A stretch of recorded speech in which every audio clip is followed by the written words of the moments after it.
Hello everyone, welcome to Gosport Railworks. My name is James and today I'll be showing you how to put together a Grain Paris 4F chassis for if you want to use for kit builds or if you just need to build yourself a spare chassis. I won't be showing you how to put the PCB or electronic bits in because I'm not actually going to be using them. I'll be hardwiring a decoder straight into it, but I'll be showing you how to put together all the other bits just so you can get a running DC chassis. So let me get all the bits out. This is what I'm using for the replacement for the PCB, which is just a bit of strip board. So I'll pop that over there just so I don't lose it. Alright, there's the main chassis block. Luckily this is very much built very similar to the Jinty, so I already know how to do most of it. Where's my tweezers? There's some tweezers, I'll use them, pop that there. So yeah, here is the main chassis block. And the first thing we have to do is find all the bits we need. So yep, I'm just going to get this out. Scissors. So I'm just going to tip this out just because it's going to be a lot easier. Right. So also bring up the names of these things because I can never remember. Diddly doo. Pop that there. Oh, my computer's being slow. There we go. Right. Where's that file? Not in that folder, that's why. Right, here we go. Right, first off, we start with these insulator plates, which we pop into these little gaps. I'm just going to zoom in. Just try to show you. So we've got these little rings, little donuts. These are the insulator plates, and they just go into these little circular recesses on the chassis block. Doesn't matter which side you do, but it does matter if you almost lose a piece. So pop them in there, and that's that. And the next thing we need to do is get all the gears in. So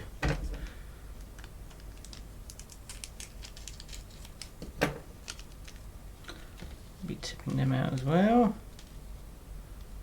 Right. Unfortunately, you do have to guess which thing lives where, but they should go in a logical order. It doesn't go on that one. That's a small one for there, so that one goes upside down.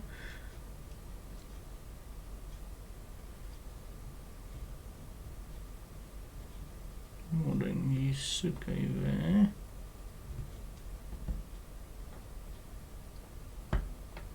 You go there.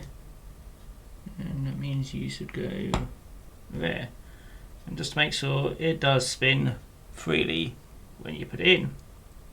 So yes, that's now in, and we can now put the two sides together, and then all the bits start to fall out. Let's probably build it all on one side, so I'm just going to redo this, because all the gears are now trying to fall out. So you live there, you live there, there's the other gear, there it is, you live there. Yes, it probably does help if you put this all together on the same side. That's that. So now we put all the spacers now on this side.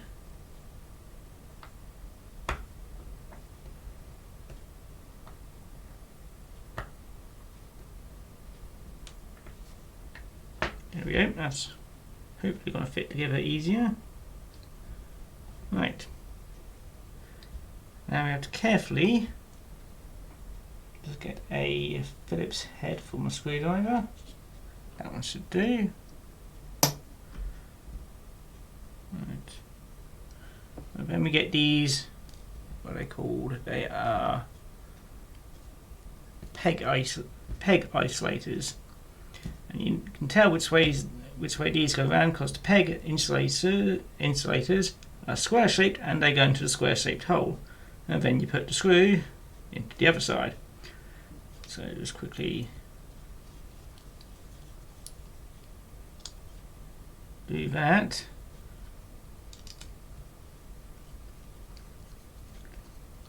So it holds itself together, so I don't have to.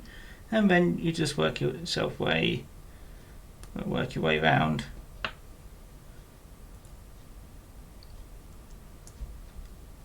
So everything starts fitting all together.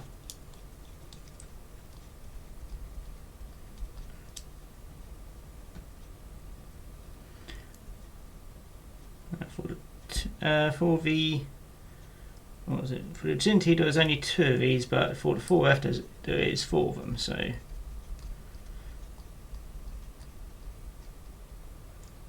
may not do that one quite as tight so far because I think I need to squeeze in some things up top.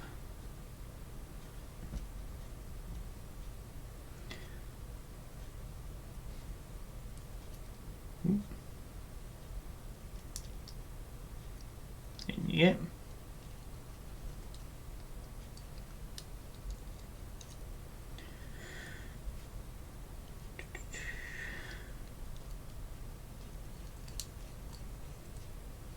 There we go.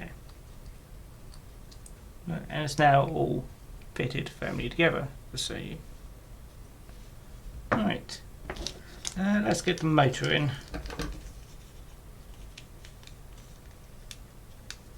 Probably a better way to open this, but never mind.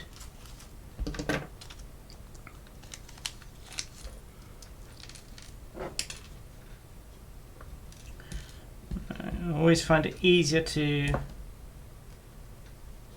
get all these plastic support things on first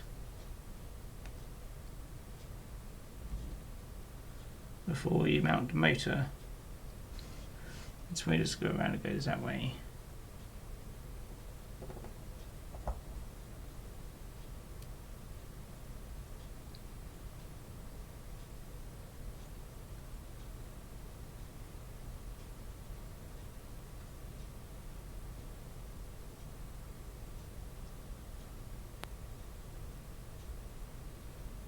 This bit's always fiddly.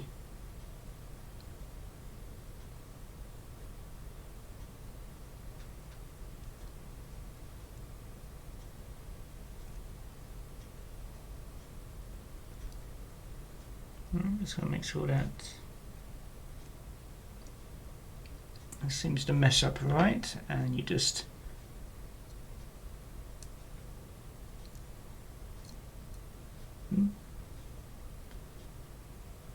yes, I'm not sure if the wires pass through.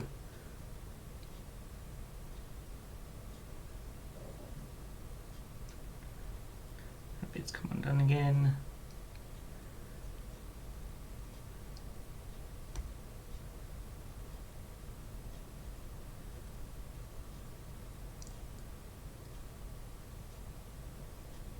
I may just loosen that up, then tighten it up.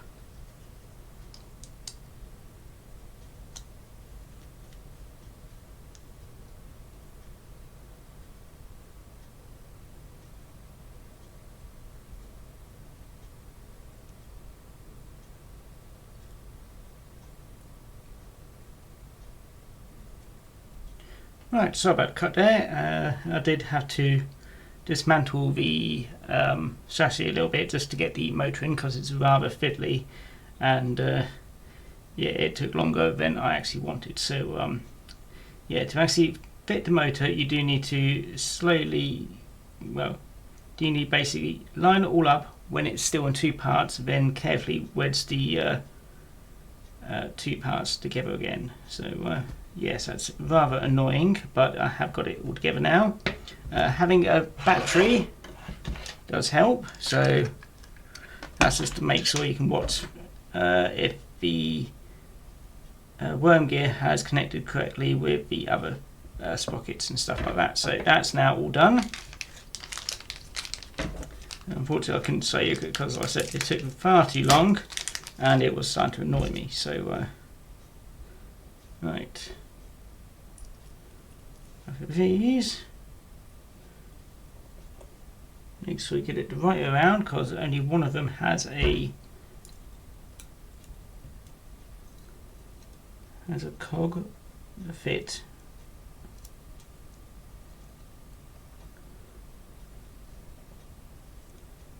And this is where you need tweezers, because you need to line these up carefully.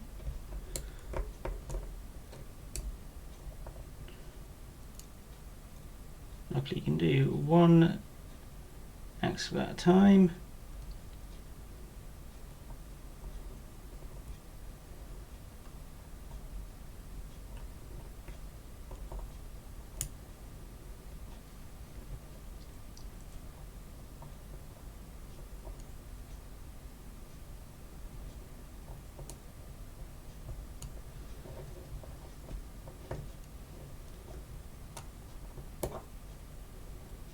Just need to line up the bearings with the chassis, and it should go in together like that.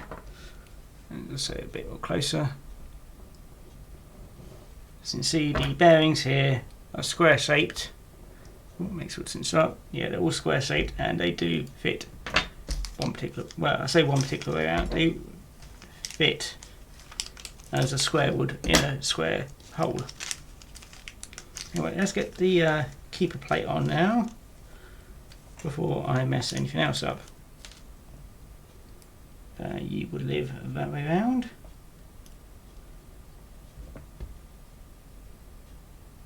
And this is just screwing in.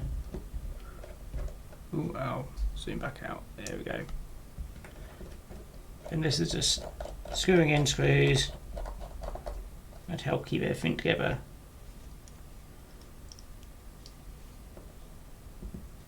Two of these are slightly smaller, so do pay attention.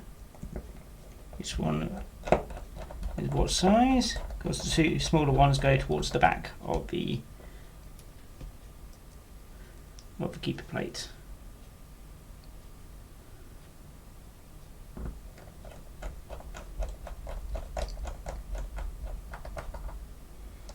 Right.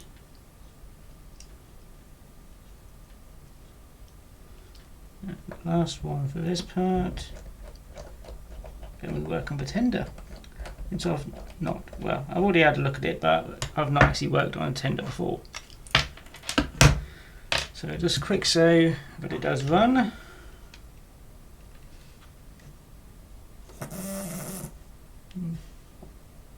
Try that again. I think the motor's gone out of alignment again. But the motor definitely does work, it just doesn't want to engage with the yeah,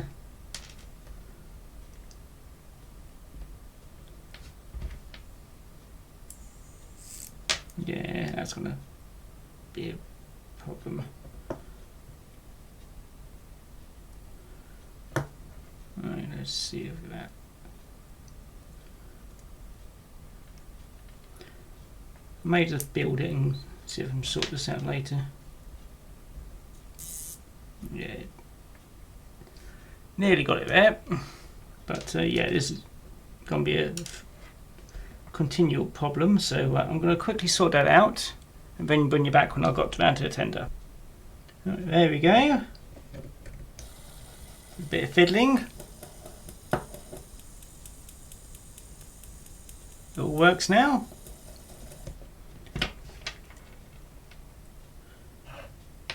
There's a bit of catching on some bits.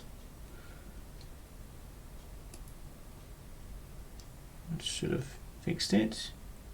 There's a little bit of plastic trying to poke out here, but that's now all working. Right, let's get the tender out. Have noticed I'm strangely missing a buffer, but luckily I have got some spare ones, so I'll quickly, if it'll look the same.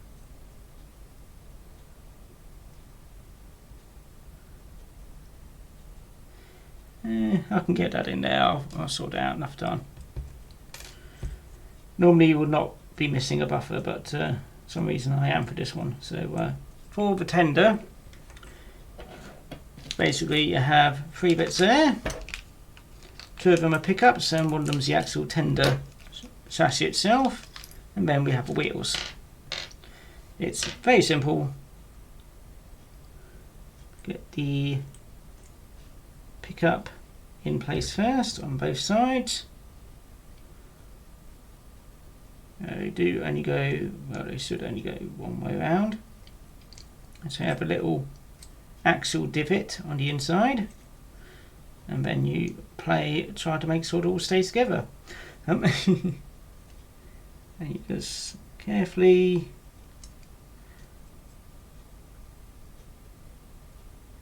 there we go, and squeeze that in.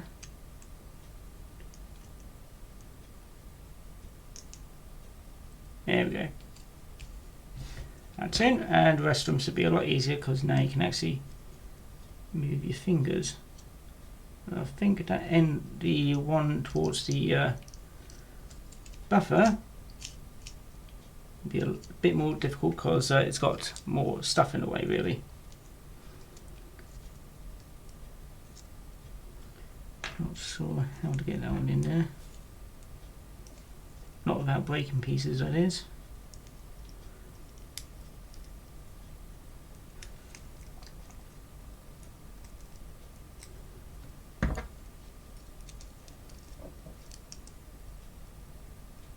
There we go.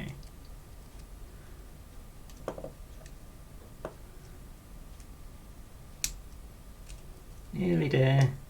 You want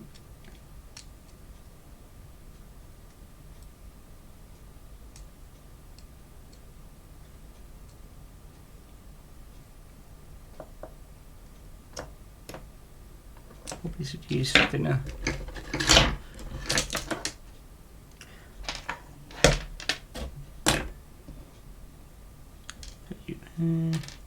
Thinner tweezers, and then I'll find that piece which I just lost a minute ago.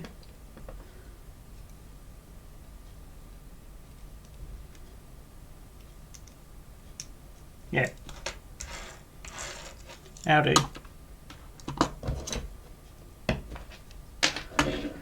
I'll find out later. Probably on the floor like I lose everything else. Oh wait, there it is, it just pinged a bit further back. So there is the tender. So now we have to put it all together, and this is where the drawbar comes in. So let's see. Okay, apparently this does come out because I've got another one here. Oh well, we'll work on that another time. Right, here is the drawbar. It does have one way around, so I'm actually going to remove this wheel, put the drawbar in. It does have pickups.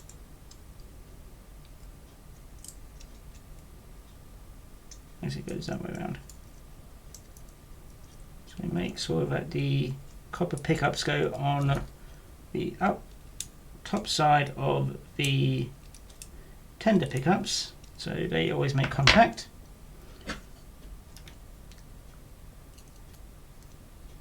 You carefully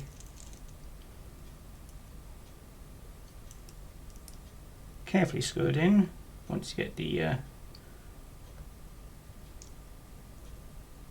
screw nicely balanced.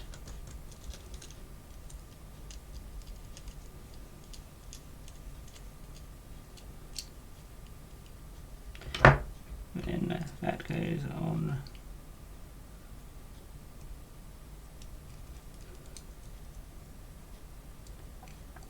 there again, and that just clips on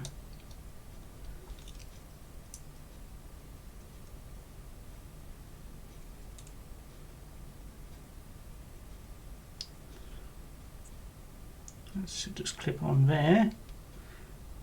Be a bit careful because there we go. Yeah, That's it really. And now you have two little plastic bits which are insulator plates, which I'm not entirely sure are actually needed for this one. Yeah, I think these are bits which aren't actually needed. So I'll pop them over there. Right. And just because I do intend to DCC this,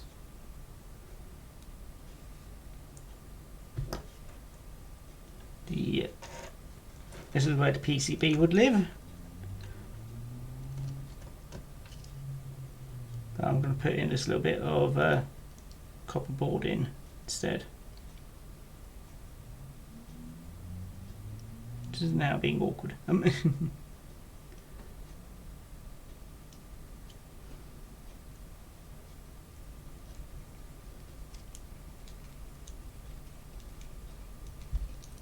Yeah, I can get in.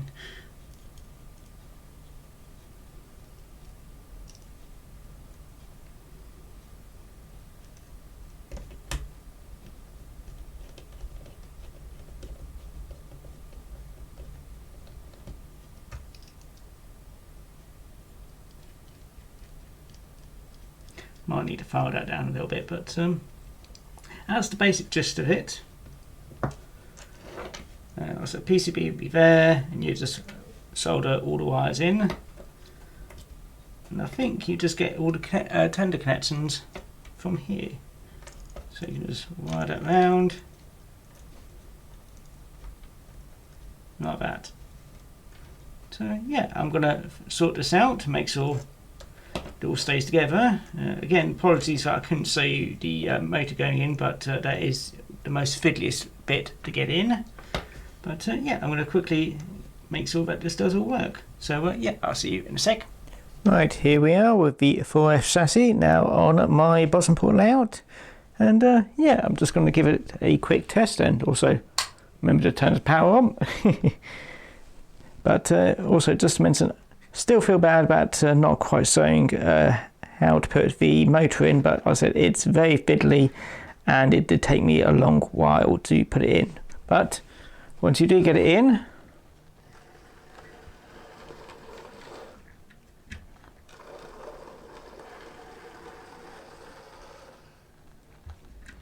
it works rather nice.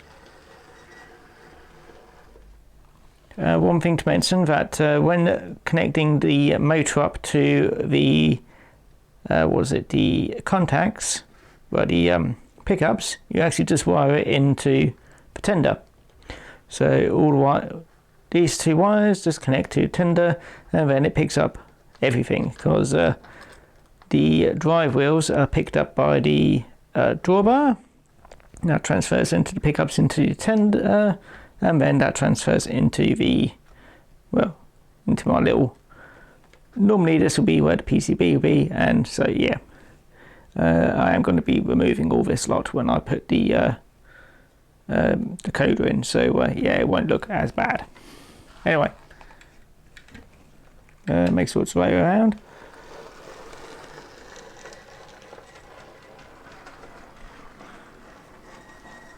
Just going to give it a bit more power, because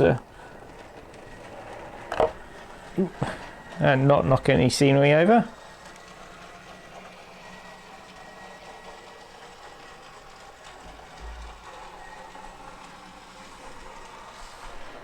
Should be coming up just soon. And